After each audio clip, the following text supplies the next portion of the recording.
गुरुर्ब्रह्मा गुरुर्विष्णु गुरुर्देवो महेश्वरा गुरुर्साक्षात् परब्रह्म तस्मै श्री गुरवे नमः। अखण्डमण्डलाकारं व्याप्तं येन चराचरं तत्पदं दर्शितं येन तस्मै श्री गुरवे नमः। मनोजवं मारुततुल्यवेगं जितेन्द्रियं बुद्धिमतां वरिष्ठं वातात्मजं वानरयूथमुख्यं श्रीरामदूतं शरणं प्रपद्ये। श्रीरामदूतं शरणं प्रपद्ये। श्रीरामदूतं शरणं प्रपद्ये। आज बड़े हर्ष की बात है, बड़ा हर्ष का विषय है कि टीम पहल का एक वार्षिक कार्यक्रम है और इसी के साथ साथ जो सब ने जितने भी जहाँ के दाता हैं, जिसने भी जो भी जिसकी सेवा बनी है, उनके आज टीम पहल में ये जो बना हुआ हॉल है या बिल्डिंग है, इसका उद्घाटन भी है। और सबसे बड़ी बात यह है कि उद्घाटन परम पूजनीय श्री महाराज जी के कर कमलों द्वारा हो रहा है। टीम पहल का जो हमारे शास्त्रों में धर्म बताया जाता है, उसी धर्म पर हमारी टीम पहल चल रही है। जो स्थितियाँ परहित के लिए होनी चाहिए, वो टीम पहल अपना पूरी करके दिखा रही है, एक उदाहरण बन रही है। हमारे क्षेत्र में तो ठीक ही है, हमारे क्षेत्र में तो उदाहरण है ही है। मैंने अन्यत्र भी इसकी चर्चा अपने कानों द्वारा सुन चुका हूँ। जैसे एक थाईलैंड में हमारी एक शिष्याएँ रहती हैं, उन्होंने भी मुझे टीम पहल के लिए पूछा कि महाराज जी ऐसी सेवा करने वाली टीम पहल आपके पास में ही कहीं रहती है, कहीं बरेली आपके पास में है? तो मैंने भी उनको ये चीज़ का बताया था कि हाँ, टीम पहल ऐसा ऐसा कार्य कर रही है। एक हमारे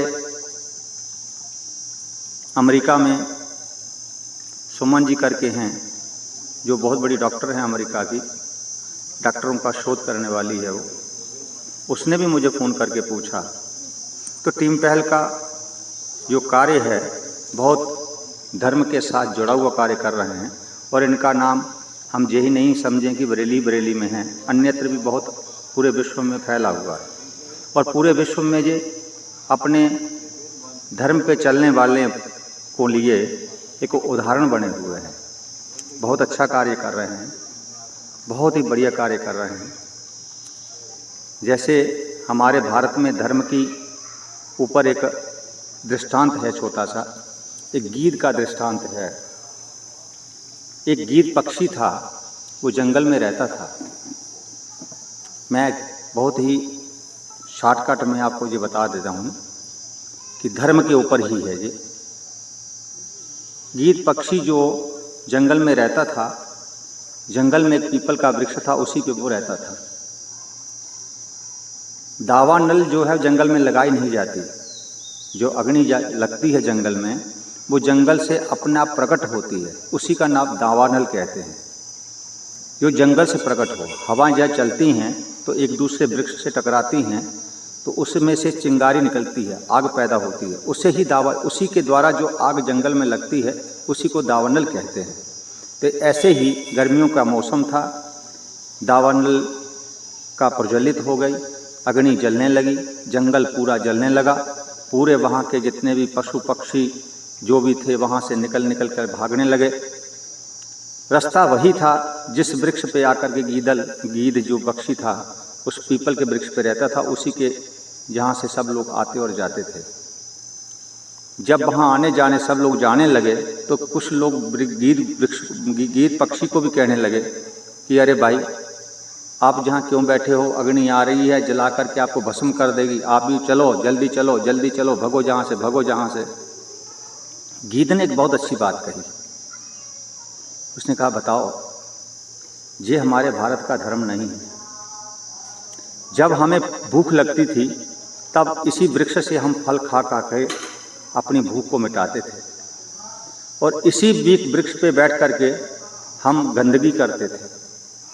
और आज इस वृक्ष पे संकट आ गया और हम इसको छोड़ के चले जाएं, ये हमारा धर्म नहीं है। धर्मम ध्रियते धार्यते पाल्यते इति धर्मः।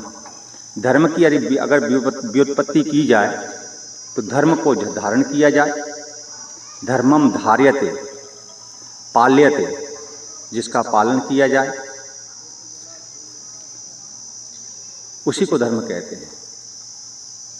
तो इसी ढंग से गीर पक्षी ने एक बहुत सुंदर दोहा बोला।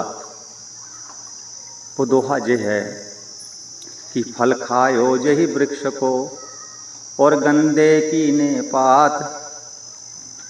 मैंने इसी वृक्ष के फल खा खा के मैं आज इतना बड़ा हुआ और इसी पत्तों पे बैठ कर के मैंने इसको गंदा किया। तो आज इस पे अगर कोई संकट आ जाए तो मेरा ये धर्म नहीं है कि मैं इसको छोड़ के चला जाऊं। फल खायो जही वृक्ष को और गंदे कीने पात, यही सनातन धर्म है जलूं इसी के साथ। कि मेरा भी यही धर्म बनता है। आज अगर इसके ऊपर कोई संकट आया हुआ है तो मैं भी इसी वृक्ष के साथ में उसी संकट में सम्मिलित होकर के इसी के साथ में हमारा टीम की स्थितियों को देखते हुए धर्म की ध्वजा को लहरा रहा है। हम लोग अपने ठाकुर जी के श्री चरणों में यही प्रार्थना कर इसी ढंग से अपने को आशीर्वाद मिलता रहे। और जितने भी इनके सहयोगी हैं, जो भी इनके दानदाता हैं, सब लोग, मेरा यही आप लोगों से विनम्र निवेदन है, सब लोग इनको सहयोग करें और सहयोग करके आगे और उत्तर वृद्धि करें और इनको सहयोग देते रहें। खूब आप लोगों को सब पे इस ठाकुर जी का आशीर्वाद बना रहे। और हम लोगों का तो आशीर्वाद है ही, ठाकुर जी के श्री चरणों में प्रार्थना यही करेंगे कि आप लोगों पे भी आशीर्वाद भरपूर बना रहे। नर्मदे हर।